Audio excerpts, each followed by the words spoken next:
আপনাদের কাছে নতুন একটা রেসিপি নিয়ে চলে এসেছি। রেসিপির নামটা হচ্ছে বাঁধাকপি। বাঁধাকপি এরমভাবে কুচিয়ে নিয়েছি, দেখুন। চলুন এইভাবে কীভাবে রান্না করব আপনাদের দেখাচ্ছি। তার আগে আমি বাঁধাকপিটা সিদ্ধ করে নেব। দেখুন আমি কড়াই নিয়ে নিচ্ছি, এরপর আমি বাঁধাকপিটা ঢেলে দেবো। সামান্য পরিমাণে অল্প জল দিয়ে আমি সেদ্ধ করে নেব, বেশি সিদ্ধ করব না, অল্পই সিদ্ধ করব।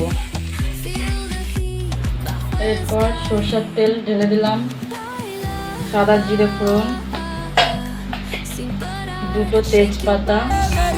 তার আগে আলু কেটে রেখেছিলাম, তেলের উপর এখন আলুটা ছেড়ে দেবো।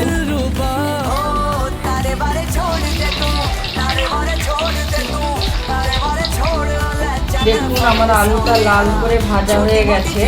এরপর দেবো আমি টমেটো কুচি, কাঁচা লঙ্কা কুচি।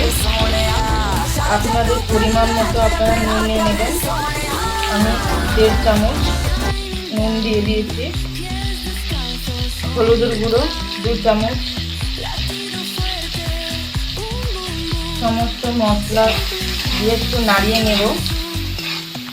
আমি তার আগে বাঁধাকপিটা ভাপিয়ে ছেঁকে নিয়েছি জলটা, এরপর দিয়ে দেব বাঁধাকপিটা।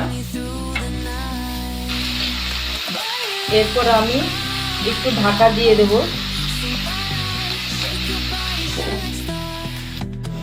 এরপর আমি ঢাকনাটা তুলে নেব। এরপর দেব ভাজা জিরে গুঁড়ো, এরপর দেব গরম মশলা। দেখুন আমার বাঁধাকপি রান্না কমপ্লিট হয়ে গেছে। এরপর আমি পাত্রে একটা ঢেলে নেব।